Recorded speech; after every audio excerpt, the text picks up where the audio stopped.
the biggest fight we probably get into is about Spider-Man 2. Which out of the original Spider-Man trilogy, which do you think is the best?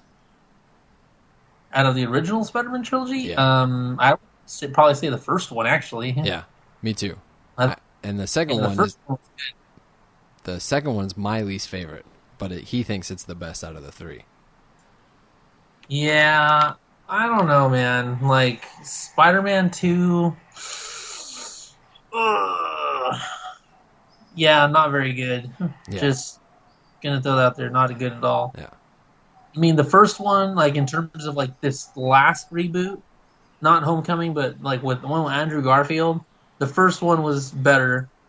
The second one was absolute crap. And if we're going, like, Tobey Maguire Spider-Man, again, I'd have to maybe go with the first one also.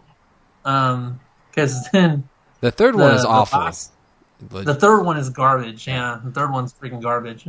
But the second one, I felt I had such a stronger reaction to it because the first one was so good.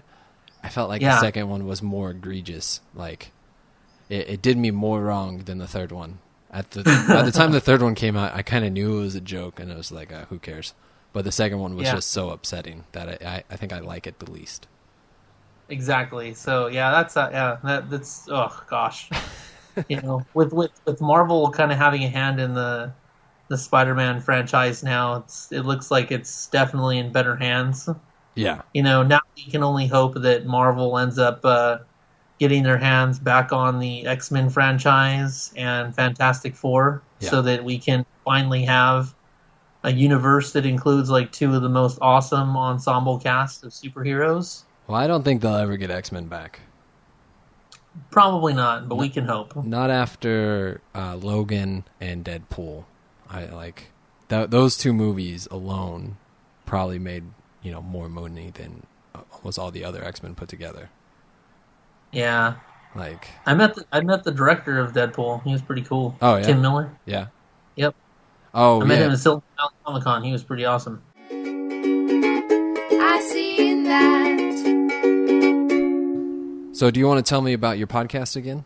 And I realized the last time you never told me your name. I mean, obviously I know your name, but anyone listening is not going to know who you are. Who needs to know who I am? So I'm Jesse. I've known Alan here for a very long time, and the podcast that I do is CONversationalist podcast. Basically, it covers conventions, music, movies, anything has to do with pop culture. If it's in the convention, I'm probably talking about it. Every now and then I get a little hair in my butt and I decide to do something on like Airsoft, but I think I've only done like one or two on Airsoft just because the focus of my podcast really isn't about that, but it's a big hobby of mine. Yeah. So every now and then I'll do it anyways. But we have a Twitter. It's at that conversationalist, or actually, never mind. It's at that con podcast. We're have a little Facebook page, which is like facebook.com/thatconversationalist, and then we upload on SoundCloud, which is soundcloud.com/thatconversationalist, and then we're also on iTunes under Conversationalist. And then I even have an email that I never use because nobody ever emails me at the heck all, and it's like thatconversationalist@gmail.com. Yeah. So all different ways. Well, if anyone's listening to this, email him just random gifts, and I'm just like email me something, ask me questions about something, be like, I will answer it. Like, even if you're like, you know what, I'm too lazy to Google something, but this is what I want to know what you think about something, I'll look it up. Like, I'm totally cool with that. But like nobody obliges. I'm just like sad face, 2 tears on each eye. Well, I think they should email you gifs of that kid from the Goonies when he picks up his shirt and jiggles his belly. Just that over and over and over. That would make my day. God dang it! What's that dance called? The Truffle Shuffle. Shuffle. Yeah. Yeah.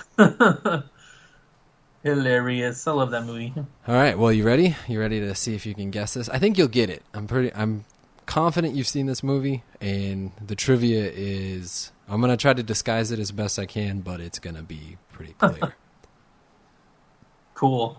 All right, so the scene where the villain is playing with his dolls, they came up with it on the spot that day and improvised the entire scene. A villain playing with dolls. Gosh. I don't know. John Candy ad-libbed his line, "Oh, that's going to leave a mark," after standing up without undoing the seatbelt. Oh, Spaceballs? Yep. Yeah. Have you seen Spaceballs? Like, right. Oh, yeah, I've seen that a bunch of times. Yeah. I freaking loved that movie when I was younger. So, I mean, one of the reasons so I silly. wanted to bring it up was the first time I heard about this was from my cousin Michael. And this was back when he must have been like 13. So I was about 7 or 8, right around that age. And he was telling me about it, and it sounded so ridiculous. I just assumed he was lying. And so I was like, oh yeah, I saw a Star Wars movie too. And then I just straight up lied. Like, I just told him this long story. I probably took 20 minutes away from his life just with this nonsense 8-year-old lie, and just went on and on. And for some reason he let me go. I can't imagine that he believed me, but it was ridiculous. It was the dumbest thing you could imagine, all the stuff that I said. But. Wow. And he's just like looking at you like, "Oh my god." Yeah, I think so. I don't remember his reaction all that well, but I don't know how he didn't hit me. Well, yeah, I could understand like why you would think that about him, because like Michael used to mess around with people and like be like super contrary. So yeah, I could completely understand why like you guys would think, or like you would think that he would do that, because like he was like that with the other cousins. Yeah. Especially like giving like Zeke a hard time. I mean, you remember he'd make fun of his hands? I don't remember like, that specifically, but fingers? I do remember them fighting almost nonstop. Yeah, he would like call him fork fingers, and it's the stupidest thing to say. He call somebody fork fingers, but like Zeke would get so pissed off. Yeah. He would get so mad, and like for you or I being called fork fingers, or just be like, okay, like that's retarded, but whatever. But like Zeke, he was such a short fuse. You call him fork fingers, like he would lose his mind, and then they'd get into a fight and be like rolling around, and inevitably like somebody would get headbutted or something like that, and they're getting pulled away from each other. But this isn't even like two people that are the same age. For those who don't know either of these people, like there was an age gap of like 10 years. It's 7 years, I think, but yeah, a lot. Yeah, especially when you're talking like 6 years old and 14 or whatever. Yeah, it was really funny. So. Oh man, but yeah, Spaceballs. Spaceballs is a crazy movie. Like, it's amazing that. Well, it sucks. It's sad that parody movies have gone the way they've gone because they used to be so good. Back in my day, parody movies were actually super good. And you're like the old finger pointing out at him. Well, I mean, like, because there was Spaceballs, there was Blazing Saddles, there was Airplane. The other Leslie Nielsen, The Naked Gun. Those are all. I mean, they're not great. They're not like amazing movies, but they're decent comedies. Like, okay, the Robin Hood Men in Tights. Yeah, that was awesome. That's the same guy from Saw, the first Saw movie. Robin Hood. Oh, he is? Yeah, he's the guy who cuts his leg off in the first Saw movie. Is Robin Hood. Oh yeah. Also the guy from Princess Bride. Oh yeah, I know he's the guy from Princess Bride, because Princess Bride is a freaking awesome movie. Yeah. But like I didn't know the thing about Saw. The thing is like I was never super into the Saw franchise. Yeah. So I know they're like on like Saw 12 now or whatever, but I think I saw I might have seen the first Saw movie the way you saw Watchmen for the first time. You fell asleep during it? Yeah, I was kind of like, Yeah. this is not interesting. Yeah, it's kind of hard. If you don't like intense gore for just that sake, it's really hard to keep your attention because there's not a lot of story. Well, I'm not like super into like horror movies. Yeah. I mean, I am and I'm not. Like, I mean, I can enjoy a classic Jason movie or Freddy Krueger movie or like an old Child's Play film or even like some like even to go deeper like with like Puppet Masters or like It.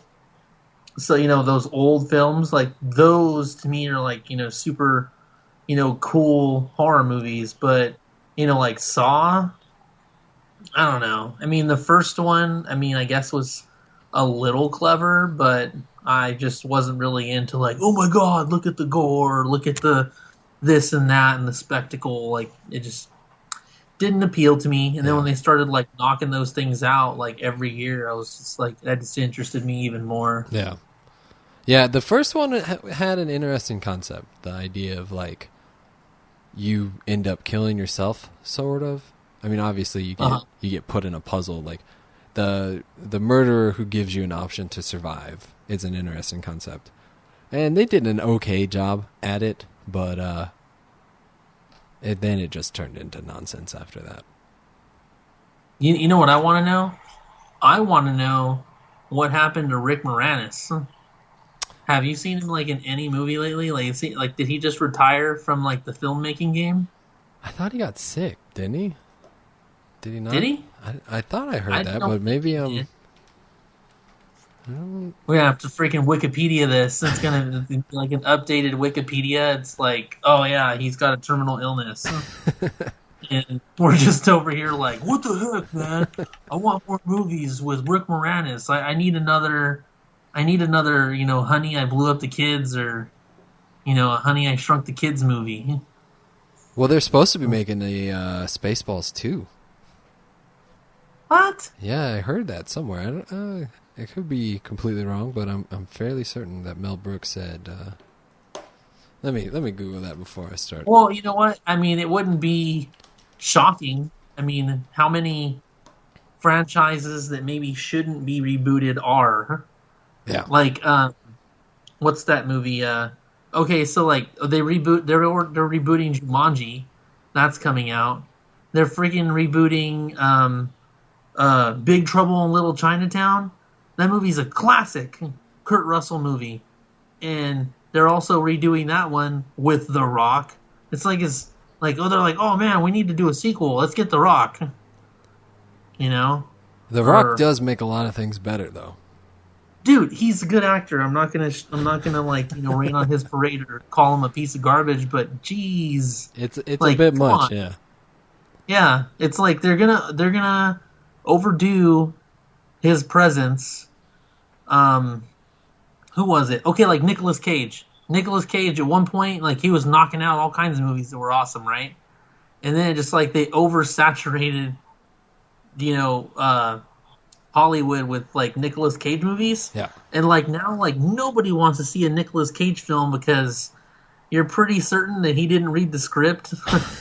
It's just going to be a piece of crap. Yeah. You know? It's like, oh, he must have like, you know, tax issues that he hasn't dealt with and he owes Uncle Sam a lot of money and so he probably just took this terrible movie so that he can make money to freaking pay his taxes. Like, you know, at one point he might have actually been somewhat picky about what movies he did and make sure he wasn't put in like, you know, a dumpster fire of a film, and now he doesn't. What's a good Nicolas Cage movie?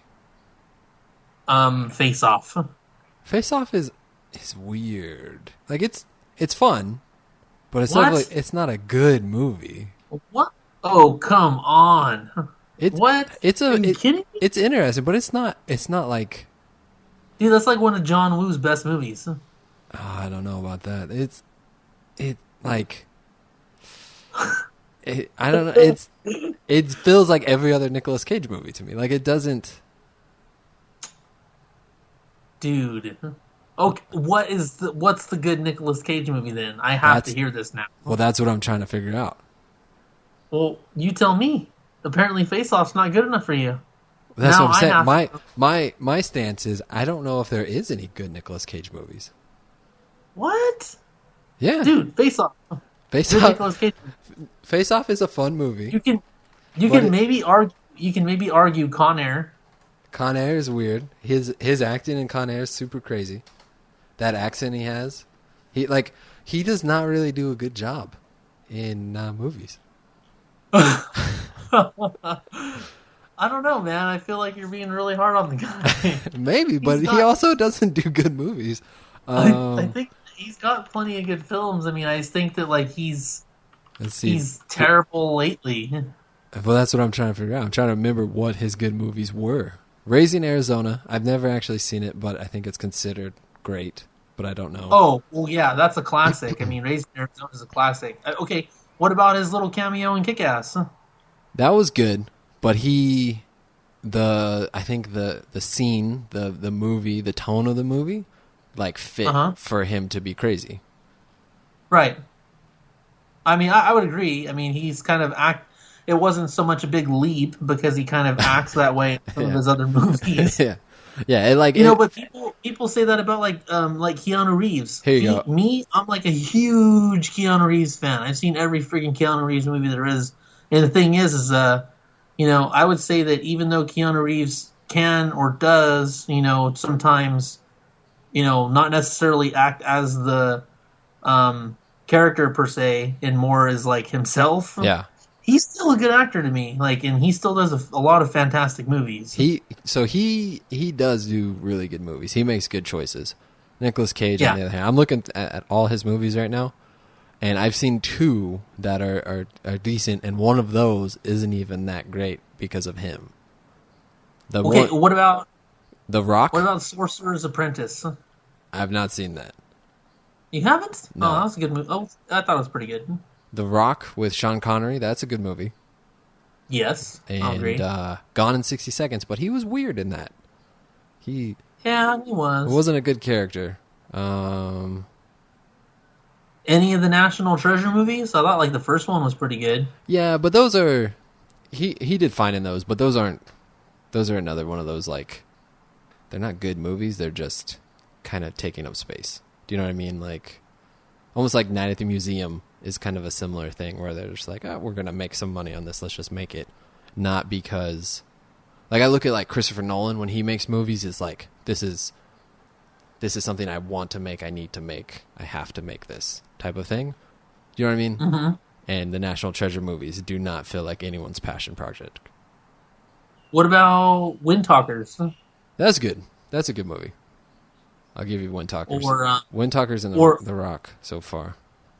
The Lord of War, where he plays that cocaine, like a gun runner. Yeah, he's like a Russian gun runner. Gets all jacked up on cocaine, right? Or is that his brother? Might have been his brother. I just remember they do the whole country in cocaine. He's like, I'm gonna start from here and work my way around. Yeah. Oh, you know what? This one is not necessarily a big old action movie like we're used to seeing from him, but City of Angels. I don't know if I saw that movie was really good. Yeah. It was kind of dramatic and a little bit slower, kind of I think it was kind of like a love story kind of, but it was pretty good. Yeah. Well, it had Meg Ryan in it. He has been in a couple good movies, but I don't know if they're good because of him. I think he got lucky. A lot of these movies are not very good.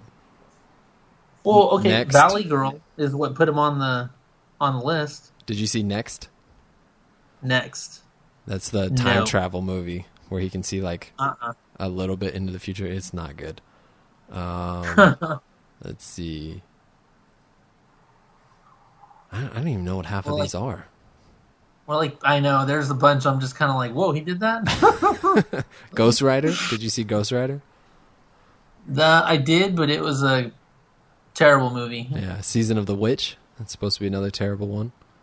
Yeah, I didn't. I actually just completely passed on that one. Yeah. And figured I'd do myself a favor.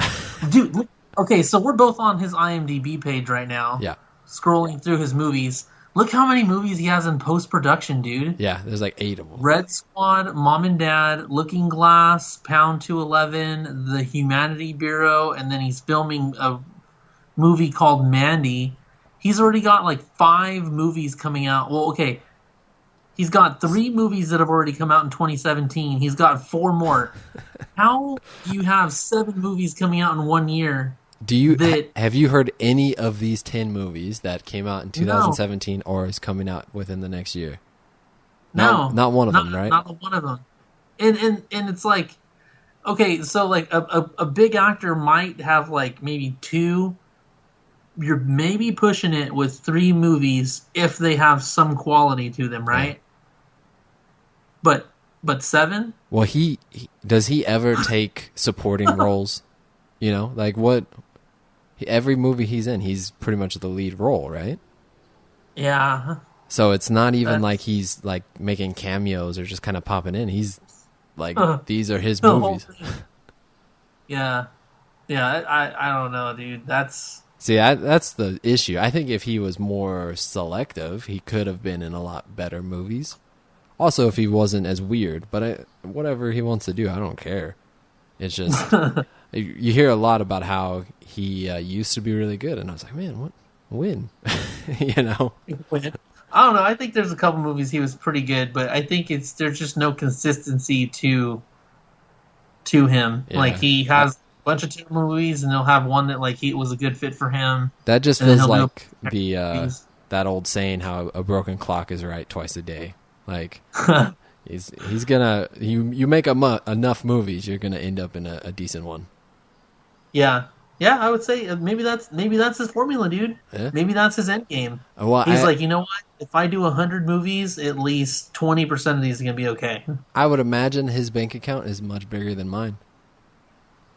Well, the reason he's doing so many movies, I know, as far as like, you know, within the past 10 years, is because he had a lot of financial problems because he was really bad with his money. Yeah.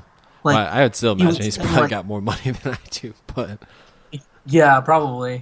But I know he had to like sell a bunch of his houses, a lot of his houses with all the stuff in it. Like he would buy like super rare, you know, he'd buy some like super rare video game, you know, like Nintendo game that like is on eBay for like $30,000 or something.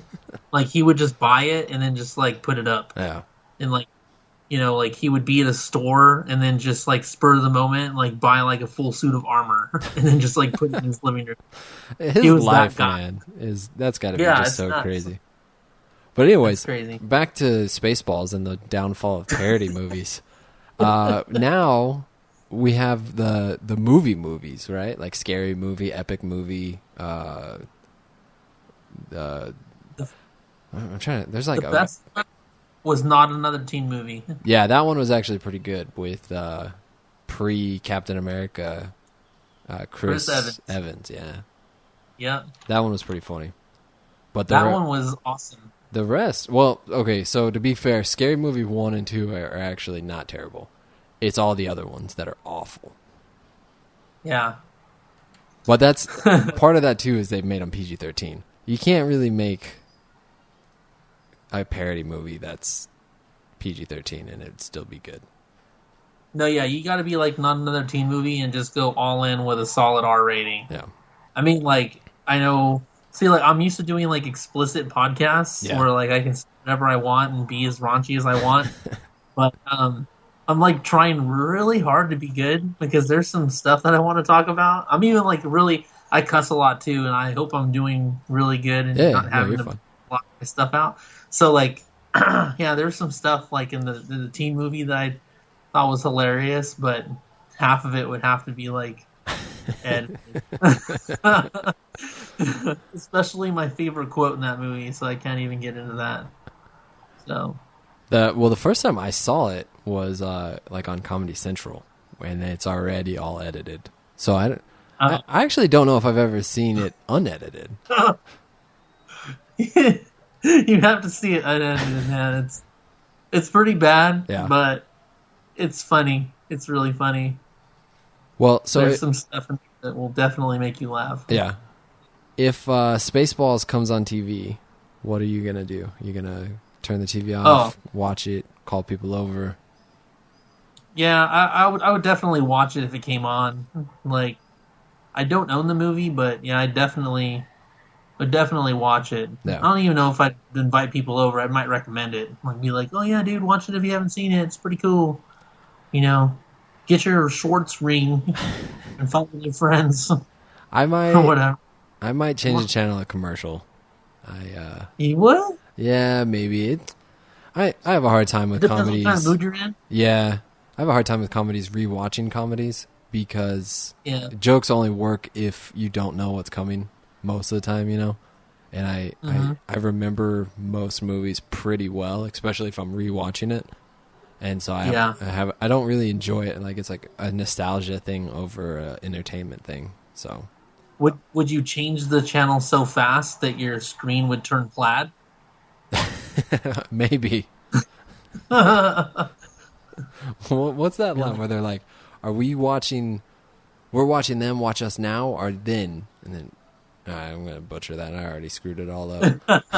Yeah, it's pretty confusing. I know what you're talking about in that scene. But it's like, no, that was us. But now we're now. Yeah. So was that us then? No, now we're now. When are we going to be then? Soon. Yeah.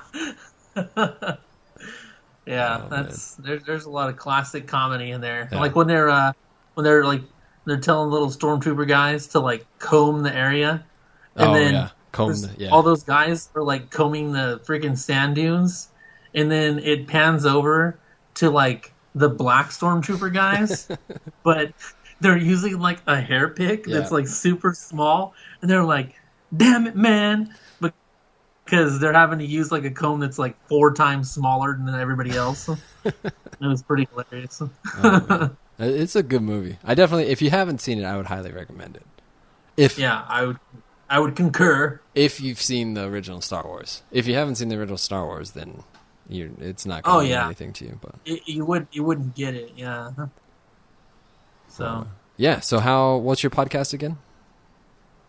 Conversationalist on iTunes, on SoundCloud.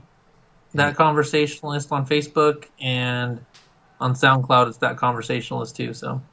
And then if you want to get a hold of us, we have our Twitter at ISeenThatPod, and then me directly, Alan RJR, and Taylor at Taylor Enixon, just how it sounds. Like it, you spell it how it sounds. So if you find him, you got lucky. Well, I thought you were telling me that your Twitter handle was My Schwartz is bigger than yours. That's my private one. That's just for friends. Oh, okay. All right. Cool. Yeah, I don't put that one out there for everyone to know. All right. Yeah. Sweet. I have your personal one then. Awesome.